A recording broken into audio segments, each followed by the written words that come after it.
Dann ging das auch mal ganz schlecht. Da hat man mich eingesperrt in einen sogenannten Käfig, der war ungefähr so groß, Gitter. Und da kann man rein, und jetzt konnte man nur stehen und von oben tropfte Wasser. Und die ersten 5 Minuten, da macht das gar nichts aus. Aber wenn man so eine Stunde da steht, das kalte Wasser tropft immer, da kann man auch verrückt werden. Цветет калина, поле ручья, парня молодого полюбила я, парня полюбила на свою. Das kam ja nach Polen, auf die Seite, wo die Rote Armee war. Und der älteste Freund, der 20 Jahre alt war, der hatte eine Schwester in Australien, in Sydney. Und da habe ich gedacht, wir müssten versuchen, oder erstmal nach Amerika zu kommen, oder nach Australien. Und da wollten sie über Rumänien in den Hafen, ich glaube in Konstanz war das ein Hafen, und vielleicht mal auf ein Schiff zu kommen, und da geht's weiter. Wir sind gekommen bis an die Grenze von Polen und Rumänien, so ungefähr 20 Kilometer. Dort hat man schon die Russen, die NKWD, die Staatssicherheit, die hatten mich, wo wollt ihr hin? Da haben wir gesagt, wir wollten nach Rumänien. Warum? Da haben wir sind aus Rumänien, haben hier gelernt in Warschau. Hey, haben sie gesagt, erzählt uns keine Geschichten, so schnell wie möglich zurück. Und dann haben wir gesehen, das geht nicht, dort kommen wir nicht durch. Und da sind wir herumgelaufen in verschiedenen kleinen Städten. Wir hatten ja immer Hunger, wir hatten ja nichts zu essen. Und da sind wir in Lemberg angekommen, da haben wir erfahren, dass dort ist ein Russe, der, wie sagt man, der sucht Arbeitskräfte für Russland. Und wenn man mit ihnen einen Arbeitsvertrag unterschreibt, ab 2 Jahre, glaube ich, oder auf 1 Jahr, da bekommt man gleich Geld, und das war ja ganz prima, Geld. Und da haben wir so einen Vertrag unterschrieben, aber wohin? Der konnte kein Deutsch, wir konnten kein Russisch. Da hat er uns was erzählt, und da haben wir gehört das Wort Tabak. Und da haben wir gedacht, wo Tabak, da müsste es warm sein. Wir hatten ja Angst vor der russischen Kälte. Da haben wir gesagt, oh, Tabak, da wollten wir hin. So, und einige Tage später ging es in den Zug, und da kamen wir in das Gebiet Woronezh. Das war im Januar 1940 auf der Straße Frost, ungefähr 30 Grad. Der Schnee, da war so ungefähr 1,5 Meter hoch. Da sind wir ausgestiegen, da war nichts da, kein Bahnhof, gar nichts. Und da kamen nachher solche Schlitten mit Russen an, und die haben uns gebracht in eine Wirtschaft, die beschäftigt sich mit Tabakanbau. Und was wir dort gesehen haben, eine Armut, das kann niemand sich vorstellen, der das nicht gesehen hat. Vielleicht können Sie uns die mal beschreiben. Ja, wir kamen zum Beispiel in ein kleines Zimmer, hat man uns zu 3 Mann gegeben. Da standen 3 Betten, eiserne, ein großes Fass mit Wasser, ein Tisch und ein Ofen. Wir haben das Wasser, haben wir gedacht, wahrscheinlich ein Feuer musste, das ist sowas. Aber in der Ecke des Zimmers war ein großer Haufen mit so großen Briketten. Das war keine Kohle, die waren ganz leicht. Wie wir später erfahren haben, das war Torf. Mit denen haben wir geheizt. Das lag auch in dem Zimmer. Später haben wir erfahren, das Wasser, das sollten wir benutzen als Trinkwasser, zum Waschen. Aber wo sollten wir uns waschen? Dann haben wir jemanden gefragt, aber wo ist hier die Toilette? Oh, da hat er gesagt, die ist jetzt verschneit. Da, hier ist überall Schnee, geht hin, wo ihr wollt. Für uns, für ihn, für die Russen dort, das war ganz einfach. Für uns aus Dresden. Ich bin ja hingekommen mit einem Mantel, mit dem Hut und Halbschuhe.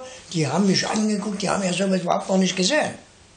Später kam ich auf eine Maschine, das war im Frühling, wo man den Tabak pflanzen sollte. Das war so ein ganz langes, am Traktor, ein Anhänger, und da standen 4 Mann, und hier waren solche großen Kisten mit den kleinen Pflanzen, und die müssten wir irgendwo reinstecken, und die gingen nachher in die Erde.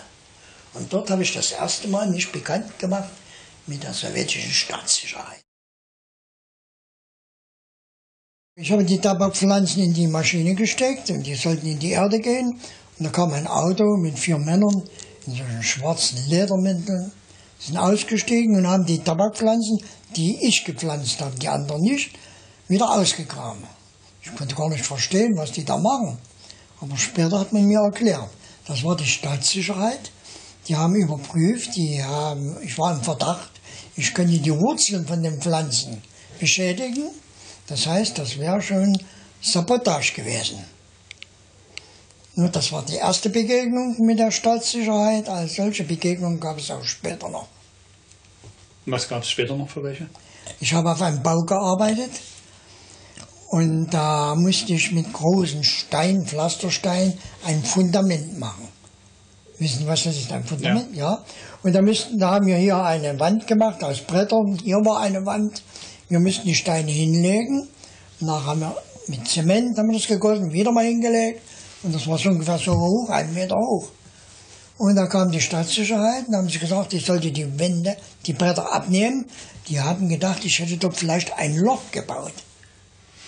Wenn man ein Haus bauen würde, das könnte einstürzen. Blödsinn. Aber das haben sie überprüft. Und da war kein Loch. Nee. Man kann sich das gar nicht vorstellen. Ne? Ja, das ist so ein Blödsinn. Ne? Und daraufhin sind Sie dann noch eingesperrt worden, beziehungsweise zu 5 Jahren Haft verurteilt worden. Nee, das zweite Mal war ich halt zu 20 Jahren. Ja. Das erste Mal 5, nachher 20. Ja.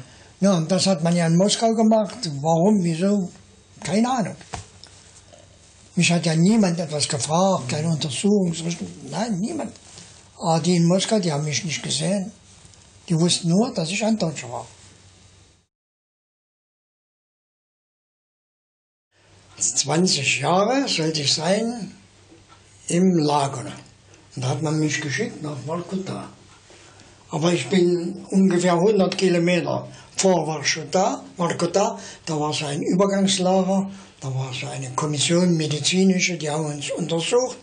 Und da haben sie gesagt, der Herr Kerber, der ist nicht tauglich für Vorkuta.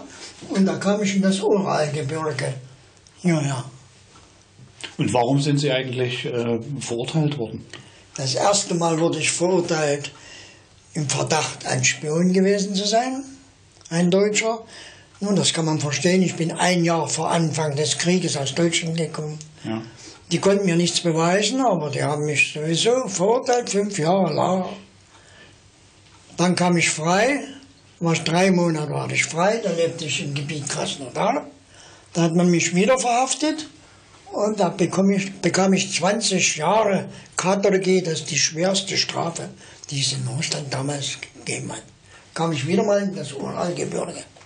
Und wie ist das begründet worden? Es muss doch ein Urteil gegeben haben. Nein, man hat mich verurteilt, ich lebte in Krasnodar hier, aber mich hat man verurteilt in Moskau.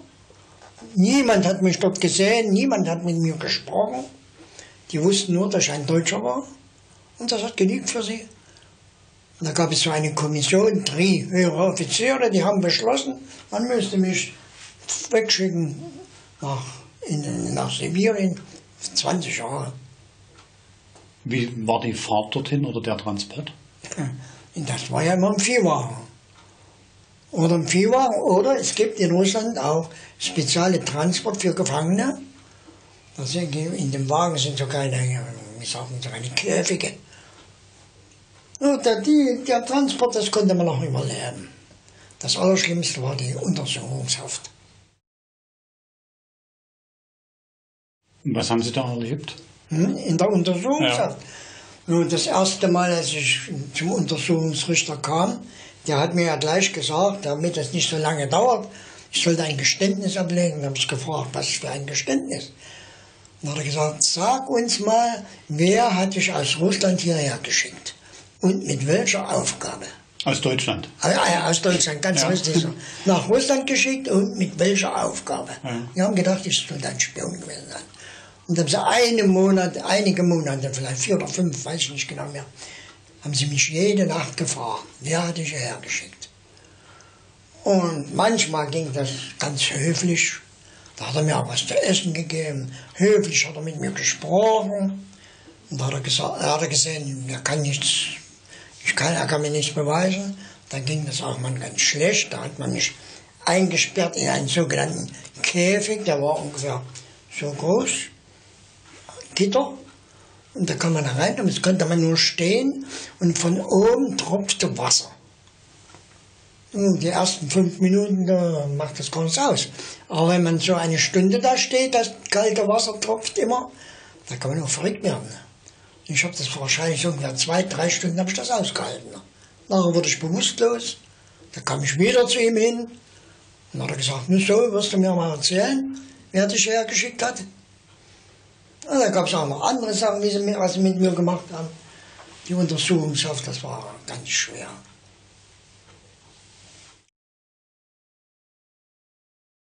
Hatten Sie Heimweh? Damals in dieser Zeit nicht, weil ich wusste ja nicht, wo meine Eltern sind.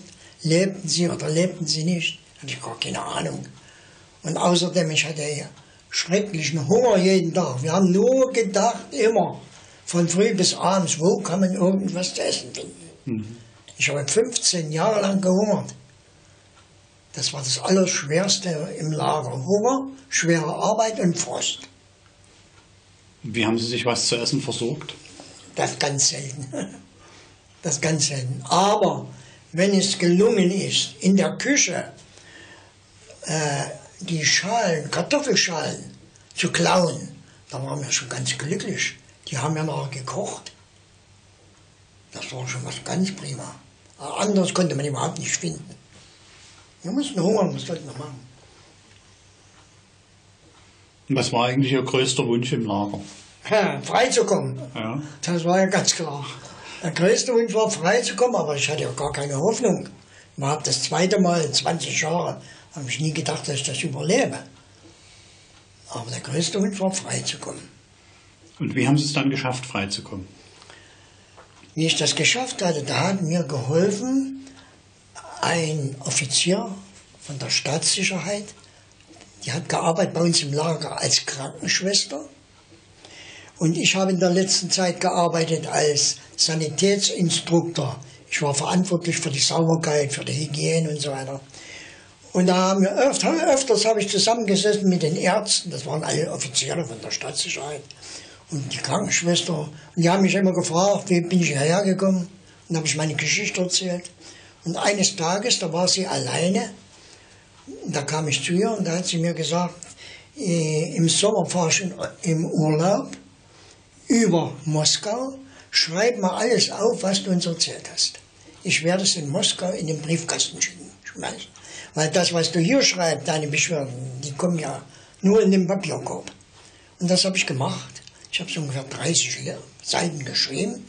Die hat das in Moskau in den Briefkasten geschickt.